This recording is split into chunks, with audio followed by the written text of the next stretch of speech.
All right. How you doing, Diego? Doing all right? All right. Let's do this, and I'll upload it somewhere else. All right. Got the battery located back there, like I said in the other short video. Going. I've just got it grounded in there. I don't know if we can see it from here, but and the power, of course, going directly over to the starter. So we'll go over to the starter. Hello, Daisy. All right. And it goes up underneath there in the starter. So then the motor, I went ahead and bought the Wiring Specialties ground kit. So it's grounded down to here. Bam, there it is. And it goes to a bunch of different spots in the motor. They did that when I was sitting over at Tay's Automotive. So let's see. Now, once the ignition is on, which it's on, and actually the only thing that really had to be plugged in for the ECU to get power at that point is just plugged into the harness for Wiring Specialties, and then basically just run power. I ran to this, looks like the second one over.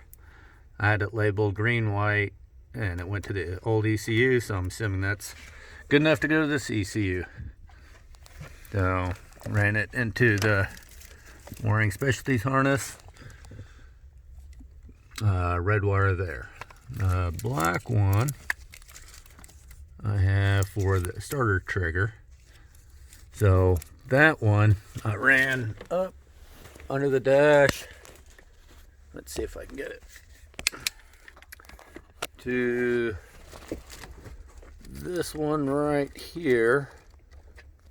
And I depinned it out of this plug here. So hopefully that helps. And so basically I just kept on hitting the starter, waited till I found the one with the meter, and wrap that.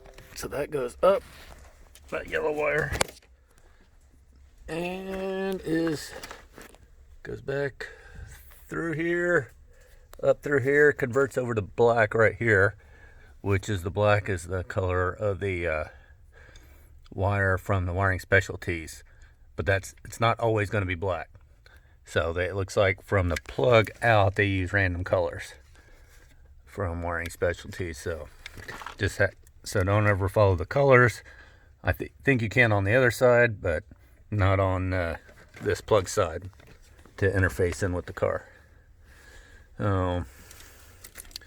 Now this guy right here, bam, with the two wires.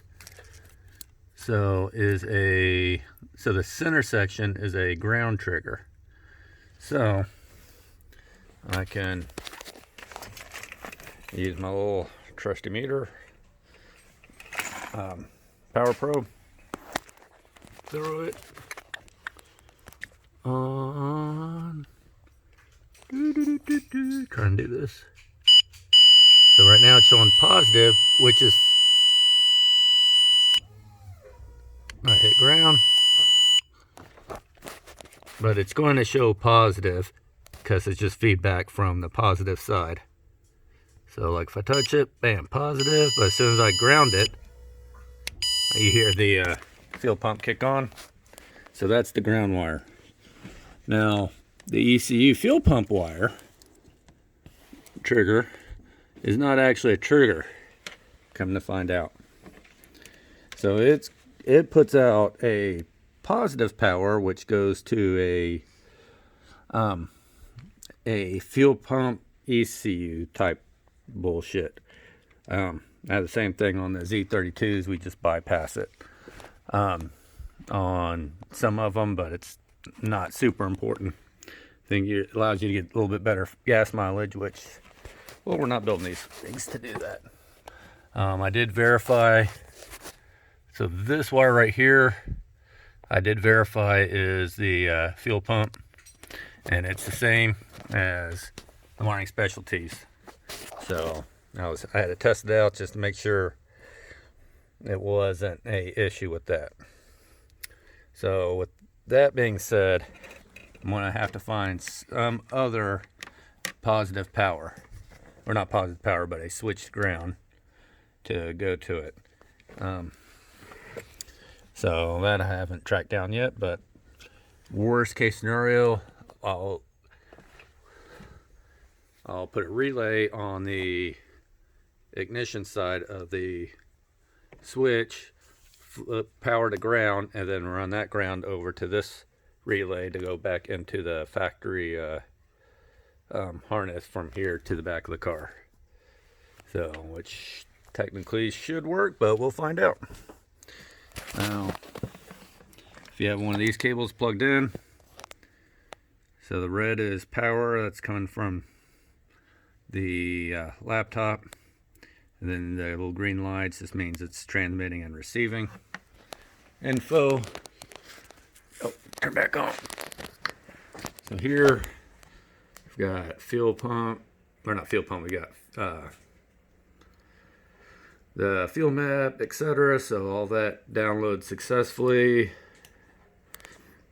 Got some of these working correctly, but I haven't gotten it from here to the gauge panel yet, which I think one of y'all was working on that. Oh, let's see. But there's a lot of cool settings in here. Boost per gear. The problem is I don't know how it's finding out what gear it is yet. It's also got a fuel flex map, and technically can do a flex fuel setup. Problem is I don't have any inputs from a octane reader, so I'm not sure how that's going to work yet. On mine, I had to go into feedback switch and click in auto trans system off, since it's now a standard and it was originally a automatic ECU. But one cool thing with this tune is you can just go into operation, change your MAF, which I'll be changing mine. Well, I've already changed mine to the Q45 one, and you can resize injectors. At least get it started. It won't be perfect by any means, but should be good enough to get it started. Hope that helps.